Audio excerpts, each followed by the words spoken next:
Bismillahirrahmanirrahim. Assalamualaikum warahmatullahi taala wabarakatuh. Waalaikumsalam warahmatullahi wabarakatuh. Selamat malam. Apa kabar semuanya? Semoga di era masa pandemi seperti ini semuanya sehat selalu ya, tetap dilindungi oleh Allah Subhanahu wa taala dan tetap semangat untuk belajar. Tujuan pembuatan video kali ini dengan maksud dan tujuan untuk agar kita tetap semua materi tersampaikan, khususnya di materi pada perakitan komputer, yang mana yang akan Ibu kulas di dalam video ini adalah tentang pengenalan perangkat keras, yaitu hardware, kemudian teknik perakitan, SOP perakitan, kemudian troubleshootnya, seperti itu. Oke, kita akan next ya, kita langsung aja lanjut.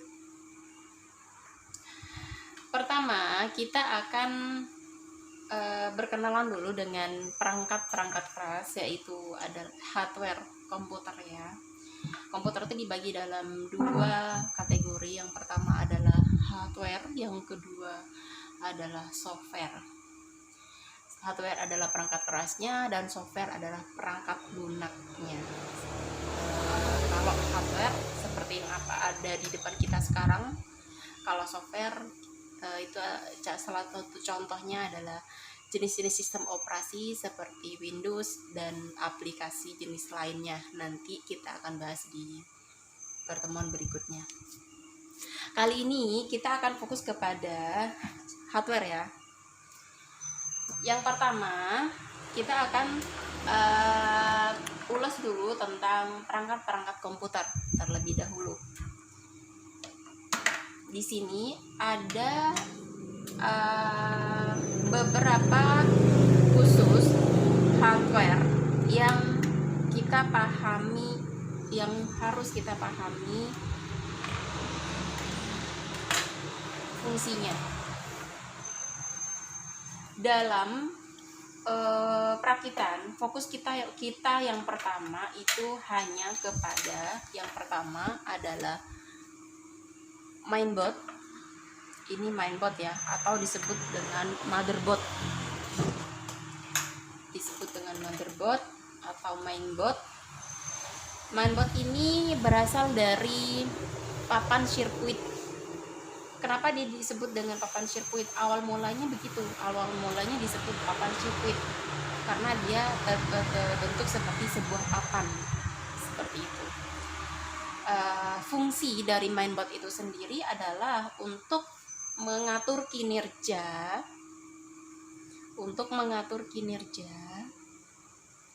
dan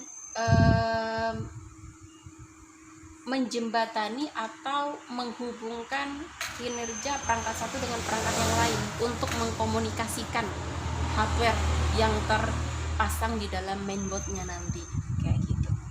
Iya, ini mainboardnya. Kemudian itu yang pertama. Yang kedua itu ada prosesor ya. Ini prosesor. Prosesor ini secara umum itu disebut sebagai otak komputer. Tapi kalau kita sebagai seorang pelajar, kalau kita sebut sebagai otak, kayaknya kurang keren ya. Jadi itu hanyalah sebuah istilah gampang supaya kita gampang mengingat. Memang iya, secara fungsi kurang lebih seperti otak manusia ini. Dia adalah pusat pusat pengolah data, prosesor itu. Jadi apa yang diinstruksikan oleh manusia, oleh brainware, oleh user, pengguna komputer itu sendiri, akan dia lakukan apapun instruksinya. Misal contoh, teman-teman lagi mau ngetik nih, gitu. Kalian perintahkan A, yang mengeksekusi munculkan A di layar monitor itu ya prosesor, seperti itu. Oke, itu yang kedua, disebut juga sebagai otak komputer, atau dia prosesor ya, sebagai pengolah data, pusat pengolah data, atau yang menjalankan semua dan seluruh instruksi yang diinstruksikan oleh brainware.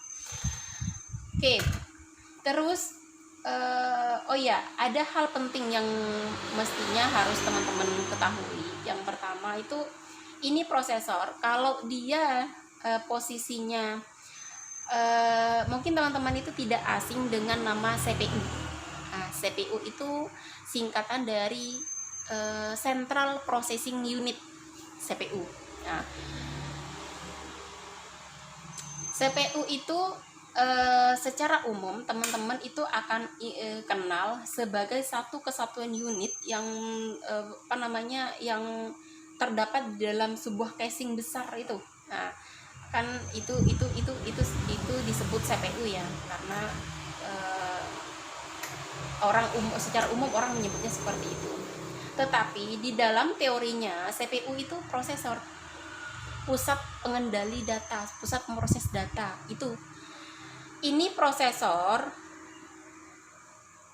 kalau diangkat seperti ini dia disebut prosesor, tapi kalau dia letakkan ke dalam satu kesatuan unitnya dia disebut CPU, dan yang lain menjadi satu kesatuan yang ketika didudukkan di dalam perumahannya yang disebut casing itu secara umum jadi penyebutannya jadi CPU kayak gitu.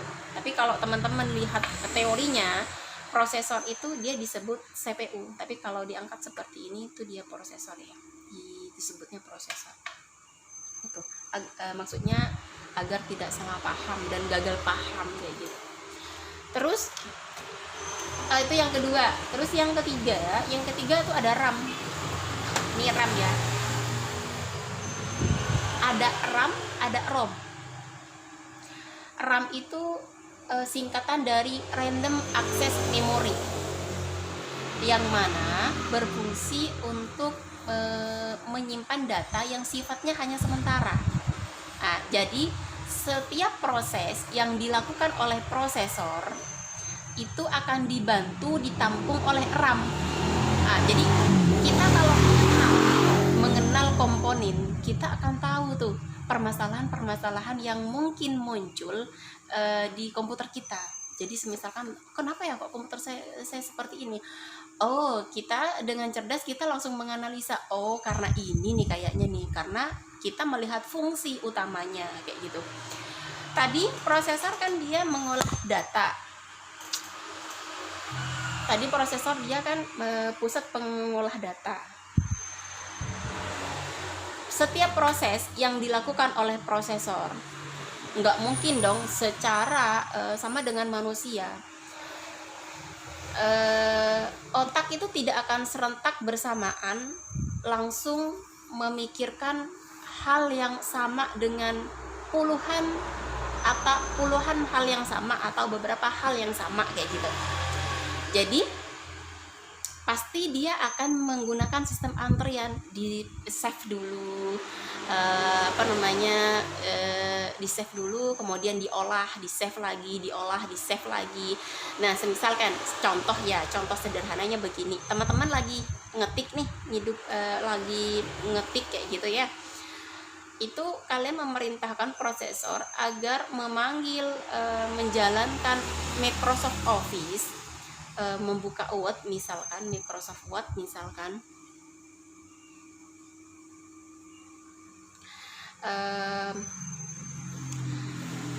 setelah Microsoft Word misalkan itu, kemudian gini, maaf ya, barusan jadi hilang apa yang mau dibicarakan. Jadi begini, tadi kan kita membahas dua hal perangkat penting ini ya. Tadi kan ini sebagai pengolah data, pusat pengolah data. Jadi kan tak contohkan bahwasannya ketika misalkan kita sedang membuka Microsoft Office, kemudian pengen membuka Office, karena itu seringkali ketika aplikasi dibuka bersamaan dia akan loading tuh. Nah, karena tidak mungkin prosesor bekerja secara bersamaan. Makanya siapa yang dipanggil pertama, misalkan Office yang dipanggil pertama, makanya dia yang akan dipanggil pertama, dipanggil pertama, dijalankan pertama sama prosesor, kemudian ditampung sama memori, ditampung. Kemudian teman-teman manggil lagi Bu ini misalkan untuk memutar musik, dijalankan oleh prosesor, kemudian ditampung lagi sama memori kayak gitu. Ini untuk membantu penyimpanan setiap proses yang dilakukan oleh prosesor gitu, ya, memori RAM. Tadi kita membahas RAM ya. RAM itu terdiri dari dua bagian, dua jenis RAM. Yang pertama itu adalah ROM, yang kedua ada RAM. ROM itu singkatannya adalah Read Only Memory. Dia hanya berfungsi untuk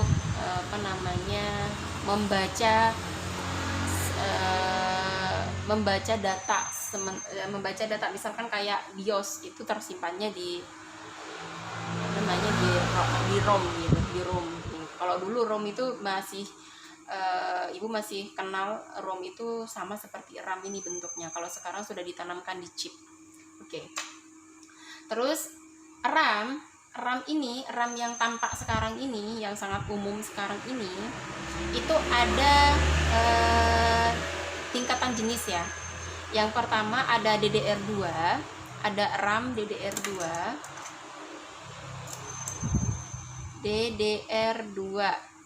DDR3, DDR sampai pada DDR4 sekarang. Mungkin nanti tahun 2012 itu akan muncul DDR5. Itu hanyalah sebuah versi tingkatan yang terus dikembangkan oleh media elektronik. DDR2 itu ini dengan DDR3 dan DDR4 dan DDR selanjutnya itu hanya berbeda tegangan dan berbeda kinerja ya. Tadi yang perlu teman-teman tahu. Jadi tergantung dari sirkuit kita atau mainboard kita menggunakan seri RAM yang seperti apa. Kayak gitu. Untuk itu teman-teman bisa cari referensi sendiri ya terkait materi tingkat RAM itu sendiri. Terus yang selanjutnya kita sudah mengenal 3 komponen proses inti dari komputer ya. Yang keempat PSU. Ibu nih urut ya. Ini urut dari keempat poin ini tak urut. Yang keempat adalah PSU. PSU ini atau power supply itu berfungsi untuk mensuplai daya dari arus DC menjadi AC. Jadi dari tegangan dari listrik kita yang ada di rumah itu, ini dicolok ke listrik nih, baru inputnya disebarkan ke mainboard kita. Ini teman-teman cenderung bingung nih, kabel apa saja nih yang terdapat di sini. Ini biasanya pusing lihat kabelnya itu kabel apaan. Nggak usah bingung, ini kabel pentingnya hanya ada 2 sebenarnya. Ini yang pertama ya, kabel ini yang pertama biasanya terdiri dari 1, 2, 3, 8 biasanya tuh 2, 3, 4, 12 apa 8, 2, 3, 4, 5, 6, 7, 8, 9, 10, 12 kaki, 12 soket ya. Ini untuk mensuplai tegangan kepada mainboard. Jadi fungsinya ini untuk mensuplai tegangan ke mainboard agar mainboard itu hidup. Jadi ketika ini kita colokkan, kita sini ya, sini, maka secara otomatis mainboard itu hidup. Gitu. Sini aja yang pertama. Kemudian yang kedua hanya ini 4 kaki, 4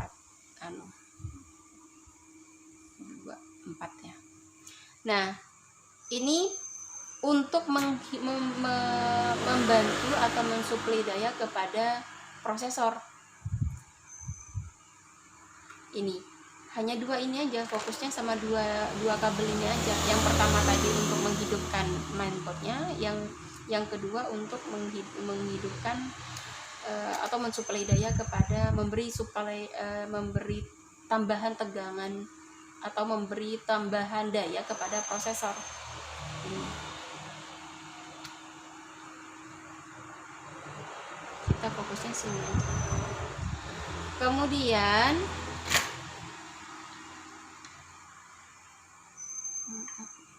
mulai. Oke, ini. Terus yang ini nanti kita fokus kepada dua ini dulu. Terus selanjutnya sudah ya.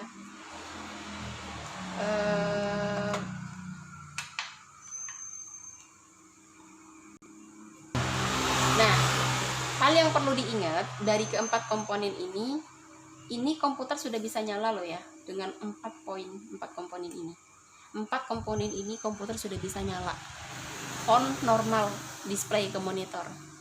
Nah, hanya saja dia tidak bisa display, kita tidak bisa menghidupkan lama-lama karena kemungkinan besar prosesor bisa panas.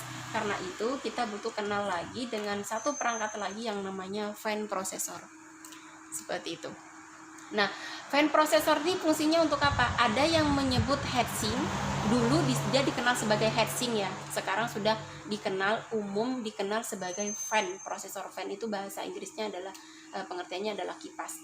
Kenapa dulu disebut sebagai heatsink? Karena dia terbentuk dari full aluminium gitu. Fungsinya adalah untuk menggerus panas. Prosesor yang terus bekerja, tidak berhenti bekerja, dia akan panaskan. Nah, panasnya itu kemudian dibantu sama dia untuk dikeluarkan, digerus gitu, dikeluarkan panasnya sama ini. Sebenarnya tanpa ini sudah bisa nyala. Ini hanya membantu meringankan atau menggerus panasnya prosesor kayak gitu. Terus selanjutnya, agar komputer itu bisa dioperasikan dengan normal, maka kita butuh perangkat tambahan lagi, yaitu hard disk. Hard disk ini adalah media penyimpanan atau disebut dengan storage, media penyimpanan yang sifatnya permanen. Tadi kan media penyimpanan yang pertama RAM, yang sifatnya sementara. Kemudian hard disk ini dia sifatnya permanen, dia penyimpanan yang sifatnya permanen. Jadi kalau agar komputer itu bisa dioperasikan dengan normal atau bisa dioperasikan bisa tertanam sistem operasi, bisa dioperasikan, maka kita butuh satu bantuan perangkat lagi, yaitu yang disebut dengan hard disk ya. Nah, makanya itu sistem operasi itu kita tanamkan di sini nanti di hard disknya kayak gitu. Terus ini sudah bisa display ya, sudah bisa kita kerja, sudah bisa beroperasi normal, sudah bisa kita ngetik dan semacamnya, sudah dengan ke 6 komponen ini. Kemudian kadang-kadang dengan kebutuhan pribadi, user itu cenderung membutuhkan tambahan VGA untuk misalkan digunakan untuk membantu grafis dan membantu grafis, misalkan kayak main game, agar prosesornya tidak terlalu bekerja dengan keras. Makanya ditambahkanlah butuh penambahan perangkat yang namanya VGA ya, yang namanya VGA. Nah, jangan salah paham. Di mainboard itu sudah ada VGA onboard namanya. Ini hanyalah VGA tambahan, VGA card tambahan. Di mainboard itu sudah ada VGA onboard ya. Dan jangan gagal paham. Kadang-kadang teman-teman ketika tidak tampil disebutnya VGA yang bermasalah. Enggak, jangan salah paham. banyak hal untuk tidak tampil itu kayak gitu. Ini VGA card ini adalah VGA tambahan ya, ketika membutuhkan VGA eksternal yang akan membantu beban dari prosesor atau membantu keluasan grafik ya. Nanti teman-teman akan mulai memahami apa itu grafik. Oke, cukup itu saja untuk komponen yang lainnya. Teman-teman bisa ibu tidak akan menjabarkan semua komponen seperti mouse, mainboard, keyboard, kemudian CD-ROM, kemudian komponen peripheral lainnya yang teman-teman bisa cari tahu sendiri. Hanya ini saja komponen inti yang perlu kita tanamkan dan kita pahami.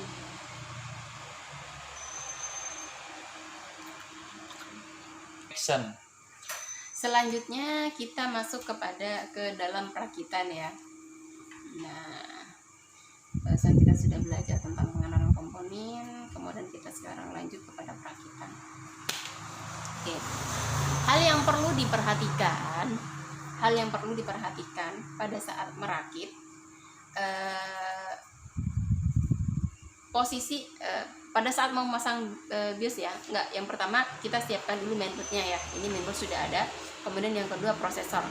Nah, prosesor ini mau kita pasang ya ke soket prosesor. Nah, ini teman-teman harus perhatikan, ini banyak yang ceroboh di sini sehingga mengakibatkan kaki prosesor di sini patah. Kalau patah satu kaki aja dia sudah nggak bisa kayak gitu. Apalagi kakinya terkena pada kaki yang dimana di situ terdapat tegangan yang penting ya, jadi itu akan berakibat fatal. Oke, kita perhatikan dulu di sini ada kuping kanan kiri, dimana di sini letak yang bolong, yang tidak ada tidak ada titiknya ya, tidak ada kakinya ya. Kuping kanan kiri, di sini ada kuping kanan kiri. Oh, di sebelah sini. Sini ada kuping kanan kiri, berarti ini posisinya begini. Ini harus teman-teman perhatikan ya, karena kalau salah masang prosesor langsung dia kakinya patah.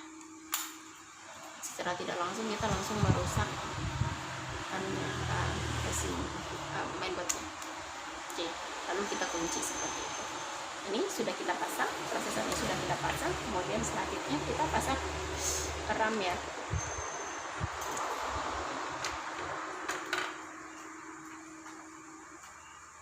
Kita pasang RAM, kita posisikan kakinya di mana, karena beda kakinya beda ya. Oke, sampai ngeklik samping kanan samping kiri. Posisi terkunci dengan baik. Ini baik, nanti kita buktikan ya. Dalam posisi seperti ini sudah bisa nyala. Kita pasang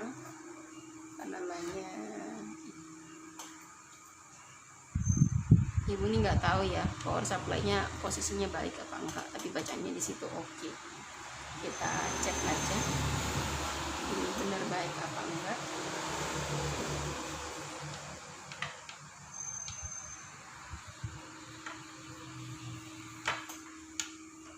Oke, sudah. Kita sambungkan dengan listrik sekarang.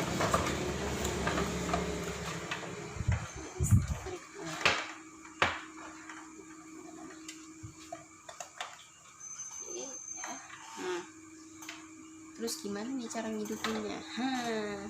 Kita hidupinnya cukup pancing aja ya. Ground positifnya power dengan ground titik positifnya power dengan groundnya. Kita cari dulu di mana posisi panelnya. Posisi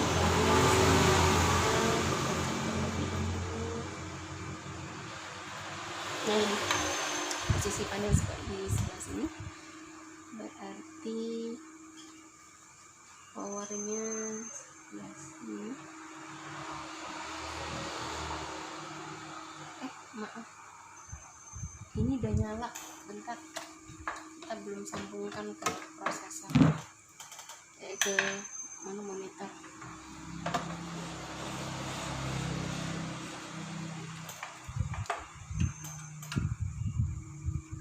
Sambungkan ke monitor dulu ya, agar bisa kita pastikan dia nyala atau tidak.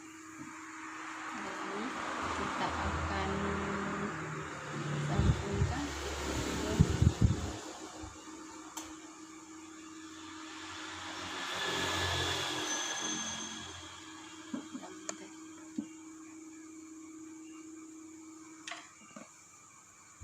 Ini terlalu besar.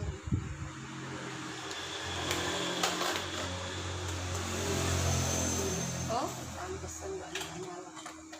Kabel powernya belum dipasang, guys. Oke, kita cari ground positifnya. Ini udah nyala, kita buktikan dulu. Oke guys, kita cek display ya. Oke, kita nggak boleh terlalu lama-lama ya hidupinnya ya, karena prosesornya bisa panas nanti. Oke, itu sudah kita buktikan bahwasannya dengan keempat komponen ini, prosesor, RAM, mainboard, power supply, itu sudah bisa display. Oke, selanjutnya yaitu kita pasang RAM ya, kita pasang fan aja ya, agar kita bisa lama-lama dengan aman hidupinnya. Ini juga hati-hati masangnya, posisi kakinya kita tarik terlebih dahulu, kemudian atur posisinya di mana kita pasang. Oke, posisinya begini ya nanti. Ini bisa patah kalau teman-teman tidak memperhatikan kuncinya nanti ya.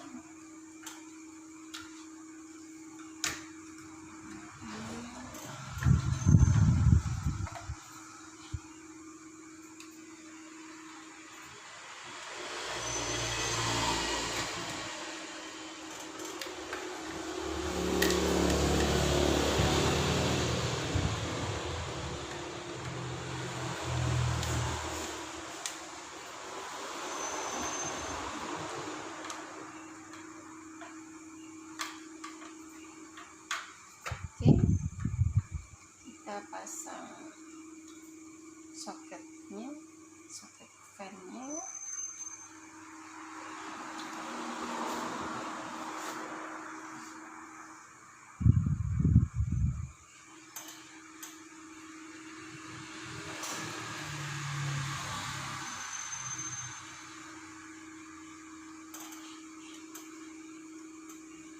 Teman-teman untuk soket itu nanti kan bisa memposisikan, ada ukurannya sudah. Oke, itu kita coba hidupkan lagi. Ini di sini nih panel ya. Biasanya dia kabelnya terhubung dengan, kalau kita ada casing, di casing itu ada power on off, yang ada saklar di situ, saklar power yang nanti akan menyambungkan kabel di titik poin ini. Jadi kita ambil sisi positifnya on off sama ground, kita hubungkan, kemudian itu udah bisa nyala. Oke, kemudian selanjutnya bisa, kalau teman-teman mau membuktikan VGA-nya, bisa kita tinggal pasang soket VGA di sini, kemudian kabel VGA-nya dihubungkan ke sini. Action. Oke, kita lanjut ke harddisk nih. Kita matikan dulu. Oke, selanjutnya karena kita mau ngetes sistem operasinya, jadi kita masukkan harddisk di sini. Baru kita bicara kabel yang ada di sini. Nah, ini nih kabel untuk harddisk nih, untuk storage data harddisk sama DVD kayak gitu. Nah, tergantung harddisknya pakai yang seri SATA atau EDE kayak gitu. Kalau yang SATA dia cenderung lebih tipis untuk yang sekarang kayak gini ya. Kalau yang EDE itu model-model dulu dia kabel datanya, ini kabel data ya, ini untuk komunikasi data dengan mesin, dengan mainboard. Kalau ini untuk menghidupkan, untuk memberikan daya tuh. Oke, kita pasang ya kabel ini, kita pasang. Kemudian ini enggak ada sistem operasinya, atau kita bisa pakai harddisk yang biasa. Harddisk yang biasa bisa, sebentar coba. Kita pakai harddisk laptop aja ya, karena kebetulan di sini sudah ada sistem operasi, jadi bisa kita langsung tes aja. Ini kita pakai harddisk laptop.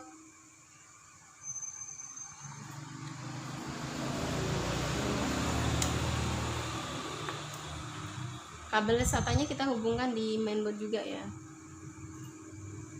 Ambil SATA satu aja. Oke.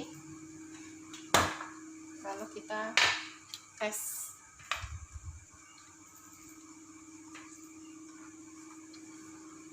sistem operasinya masih jalan apa enggak.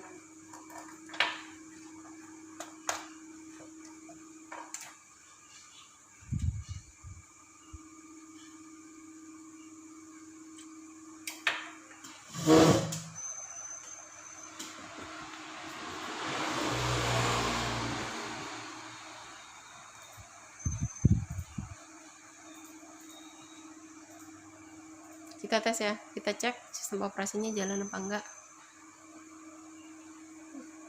Oh, tidak otomatis ya, berarti kita atur di BIOS dulu. Kita cek dulu, ini permasalahannya bisa dari kabel, juga bisa kita pasang keyboard dulu. Kita coba restart, kita cek BIOS-nya. Di BIOS itu harddisk itu terbaca apa tidak. Kita cek di BIOS dulu ya, harddisknya terbaca apa tidak.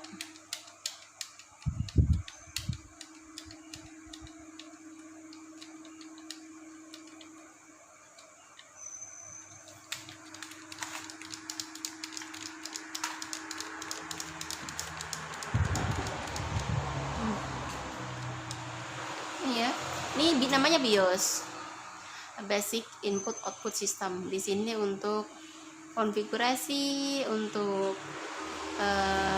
deteksi, untuk ngecek perangkat-perangkat. Kita cek pengaturan tanggal ada di sini, kemudian komponen-komponen yang terpasang kita bisa cek di sini juga. Kita cek harddisknya, itu harddisknya ada ya, dia terbaca, cuma di pengaturan bootingnya berarti dia yang bermasalah. Coba dulu, tidak ada pengaturannya. Oke, harddisknya terdeteksi situ ya, ini harddisk terdeteksi. Harddisknya read protect disable ya.